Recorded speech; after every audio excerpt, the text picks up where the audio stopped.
બોમ્બેમાં આશરા થયેલા. I think 2007માં હતું શાયદ. બોમ્બેમાં આશરા થયેલા ને માલુમ સાહેબ ત્યાં કાયદો બસ હવે દેટ ટાઈમ પોતે મને કીધું કે ડૉક્ટર મેડિકલ સંભાળશે અશરામાં. હવે આપણે તો ઝીરો આઈડિયા હતી. આપણી ઓર્ગેનાઇઝેશન સ્કિલ્સ હતી આપણે, because we are British train, તો આપણે ઓર્ગેનાઇઝેશન સ્કિલ વોઝ પરફેક્ટ. આપણે ઓર્ગેનાઇઝમાં ફેશનમાં આપણે આખું, I remember we started 26 centres ચાલુ કર્યા. 26 સેન્ટર્સ રન કર્યા throughout Bombay city in અશરાના કેમ્પ્સના હિસાબથી.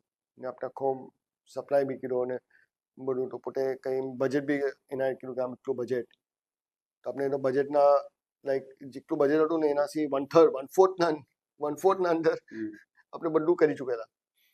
બીકોઝ આપણું બધું ઓર્ગેનાઇઝ ફેશનના અંદર. એના અંદર મેં થેન્કફુલ છે સેફી એમ્બ્યુલન્સને, કે પોતે લોકોએ મને ઘણો સપોર્ટ કર્યો.